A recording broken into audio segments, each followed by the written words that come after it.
On December 10th, 2020, Dr. Christina Galley introduced the department's Equity, Diversity, Inclusion, and Anti-Racism initiative.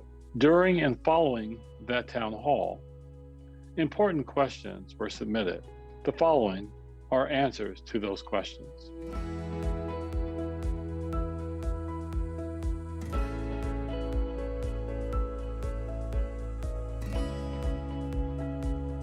We acknowledge that your voice around racial equity has not always been heard, and we're eager to change that. Transparency is a critical part of the EDIA initiative. Understanding the pressures of current workload and the limitations of individual access to communication, DHS will establish several modes of two-way communication about the work planned and completed around this initiative. This may include, but is not limited to, additional future town hall meetings, email blasts, a dedicated website, regular reporting of activities and tasks to facility leaders for distribution locally, a dedicated DHS email address, and possibly modernizing our tools through new software solutions and social media to receive feedback and suggestions from all of you, our DHS staff.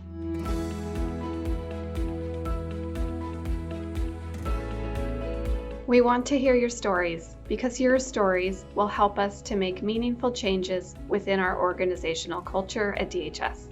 Our leadership is absolutely committed to sharing their stories of personal reflection and also hearing about yours. Personal experiences are the catalyst for change. Without them, we cannot make positive changes and grow as a system. So please continue to tell us your stories and provide suggestions for improvement.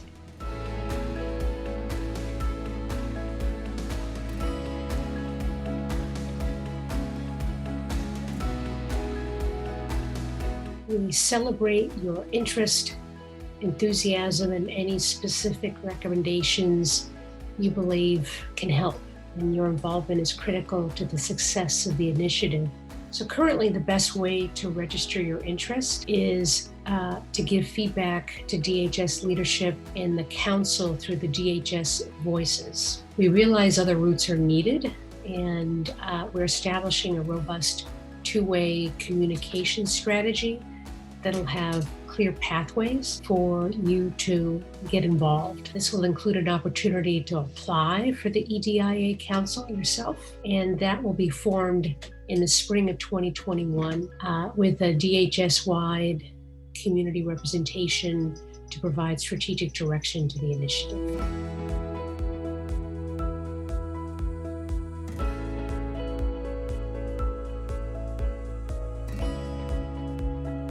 As we have said in the town hall, you are right to be skeptical of this initiative, given the nature of systemic racism and other oppressions, and the history of inauthentic and ineffective remedies. We recognize that while we are at the beginning of this effort, we aren't at the beginning of the issues inherent and the trust challenges underpinning this question. A significant requirement of the success of DHS's effort will be to decrease your skepticism, hopefully regain and subsequently maintain your trust.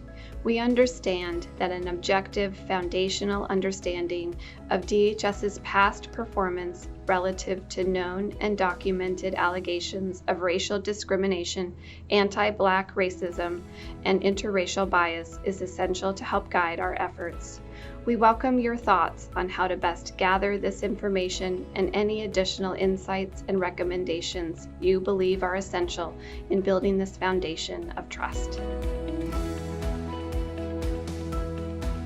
We appreciate your feedback and invite you to bring your enthusiasm and hope to this initiative. Your engagement and your voices will be crucial to creating a more collaborative process. We are also hopeful about the awakening that we can experience in our organization. While there are certainly lessons we can learn from the past, we hope you'll join us in illuminating and shining a light on the path forward. It is only with a sense of where we are going that we will be able to leave the past behind us.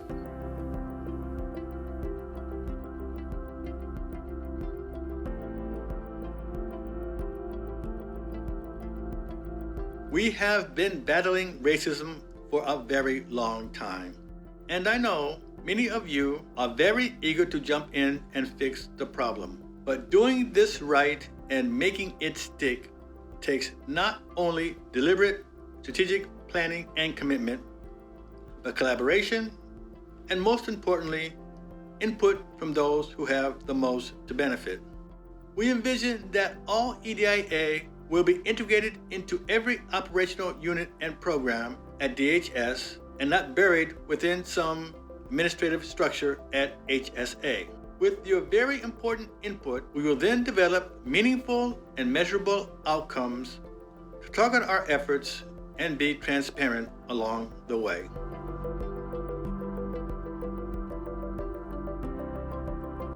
Your question touches on two very important issues. First, how are Black people and their concerns being included in the shaping of this initiative? And second, is this process transparent? The EDIA initiative at its core was instigated by the global uprising attached to the murder of George Floyd and the understanding that every organization must take responsibility for rooting out racism and enhancing equity both internally within an organization and externally in the services it provides. I initiated a series of conversations with members of the DHS executive team in considering how to launch this initiative and sought input from a known, respected Black physician leader. This led ultimately to the convening of a 4 and then 9-person advisory group comprised of persons of color with broad racial and department-wide representation, with support from a Black-led community-based consultant group.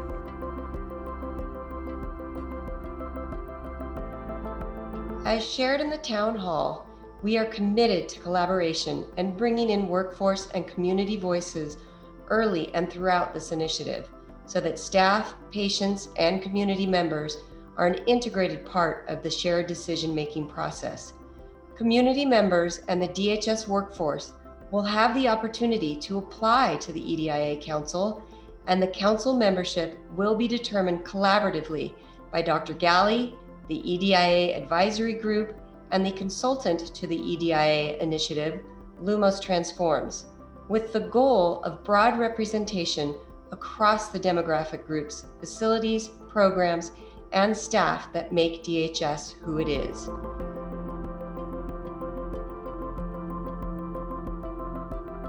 The first 2 phases of the initiative are currently slated to run for 18 months, through the end of fiscal year 21-22. Phase 1 includes a landscape analysis of EDIA initiatives in other health systems, as well as an internal inventory of DHS programs and initiatives focused on improving equity in outcomes for patients and staff. Following the surge, the focus will then shift to EDIA education, building foundational skills, and enhancing of depth of understanding in this space with executive leadership. Concurrently, in the spring of 2021, an EDIA council will be recruited and seated. Phase 2 activities will focus on conducting a DHS and community EDIA assessment, which will be used by the EDIA Council to develop a collaborative and comprehensive strategic plan.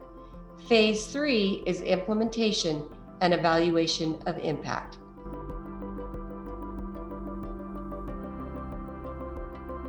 Your question about funding is so important. So many times, initiatives and projects are either unfunded or they never find permanent funding in an organizational budget. This EDIA initiative is ultimately meant to be integrated into DHS and will require ongoing funding to ensure its sustainability and impact. Because transparency and collaboration are core principles of this initiative, how best to organize and structure this has yet to be informed by the needs identified by the DHS workforce and leadership. Once we have received this valuable input and developed a strategic plan, we will share how these initiatives will be financially supported and sustained in a public and transparent fashion.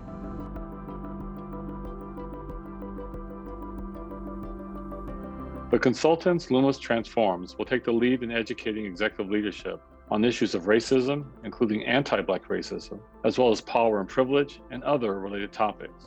This training will be coupled with coaching and mentoring to help build resilience and other skills necessary to navigate difficult conversations around racism and privilege. These skills are critical to the success of this initiative.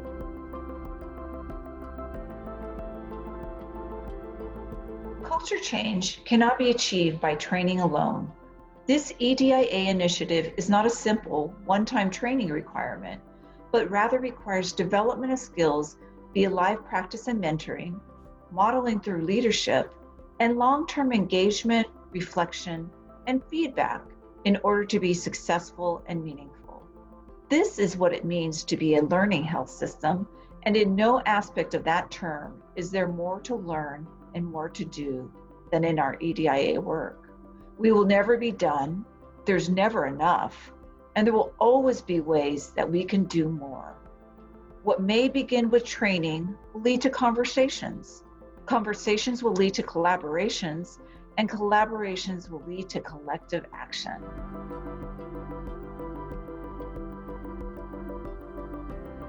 The Los Angeles County Chief Executive Office developed in response to a motion by the Board of Supervisors, the ARDI Framework Initiative with representations from all departments, including DHS. Members of the EDIA Advisory Board also participate on the ARDI work group. Both initiatives are complementary of each other and need not compete for priorities or resources.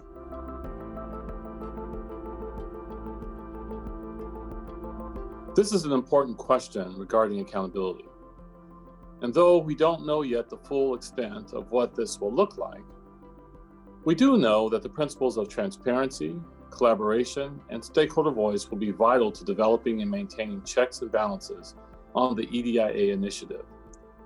Part of this means an inclusive and broadly represented EDIA Council. This also means that the collaborative feedback and engagement we cultivate over the long arc of this work will help to ensure the development of processes and measures for the DHS workforce, patients, and the community to hold leadership and the initiative accountable. We look forward to co-creating these processes with you.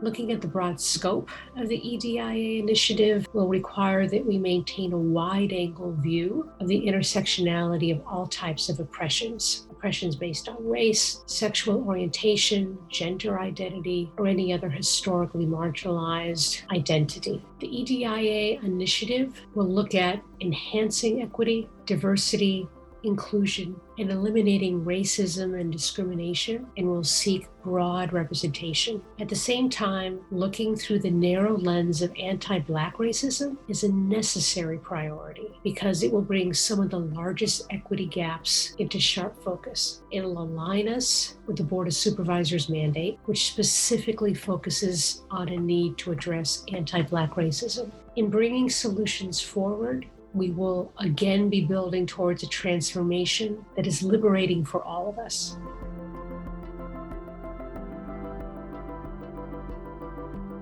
We agree that this is a very important question. As many of you may remember, the recent shooting in October at one of our hospitals has resulted in the Board of Supervisors asking these very questions, namely, and frankly, what is the role of law enforcement in our health system? And additionally, they question if there are real opportunities to improve our policies and procedures and ultimately ensure the highest standards of safety for both our patients and staff. Well, it is clear that we will need ongoing dialogue with not only the DHS workforce, but our patients and our community to evaluate and address concerns for safety and race-based motivation and impact. We are committed to ensure that this important question is addressed.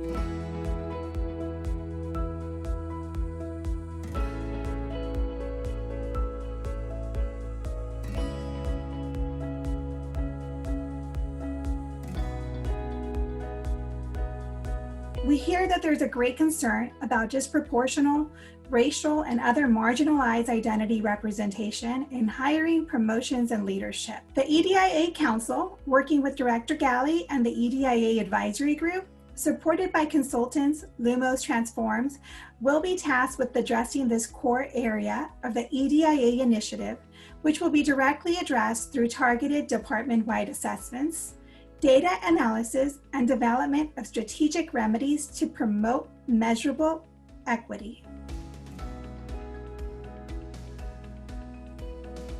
It is essential that County Human Resources supports EDIA initiatives, given the centralized control of hiring and promotion parameters. This initiative is supported at the board level via the county CEO-led ARDI initiative, and this support will ensure alignment across county departments.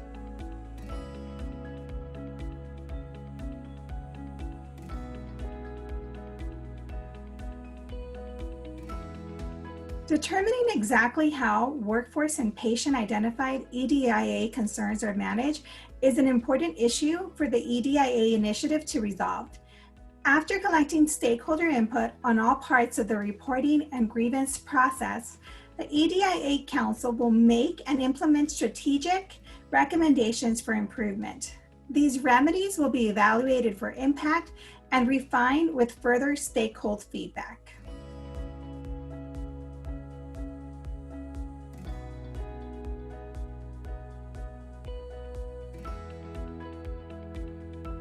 First, I want to acknowledge that being a victim of discrimination is extremely painful. I'm sorry for your experience, and furthermore that you felt unheard and that your situation wasn't addressed. The EDIA initiative is committed to a rigorous review of patterns of discrimination and disproportional representation. This fact-finding will shape the development of strategic recommendations and remedies which will be implemented and evaluated for impact, and then refined with further stakeholder feedback.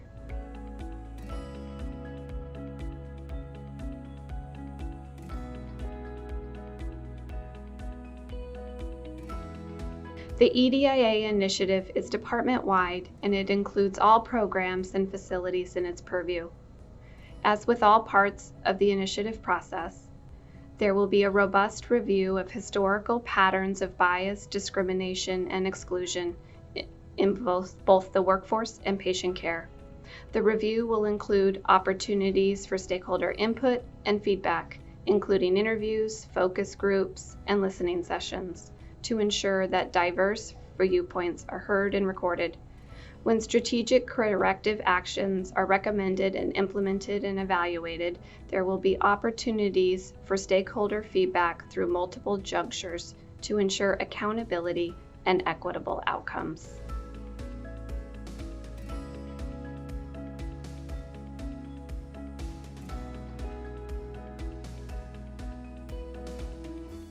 So many of the questions we receive speak to a common and painful experience of complaints about discrimination going unheard and unaddressed.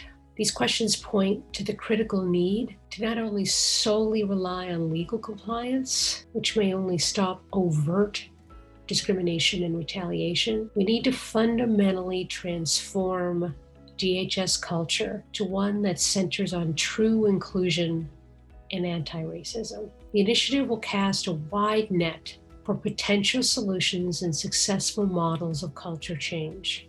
They may exist in other corners of the department, in the community, or other organizations. But in the context of ongoing culture change, the initiative will simultaneously implement policies and procedures specifically addressing discrimination in all its forms.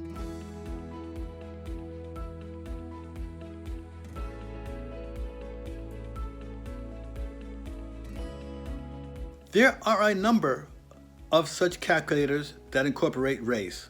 GFR is one, and VBAC success prediction is another. While these tools are widely used and promoted by medical societies, a careful consideration of the assumption in these tools will be required before a remedy can be developed.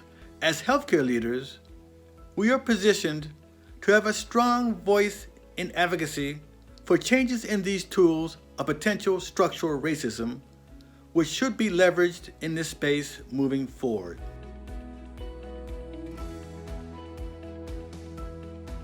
DHS is committed to vaccinating our staff and inherently vulnerable patient population as quickly and safely as possible. Vaccination for both staff and patients will be based on established criteria from public health experts.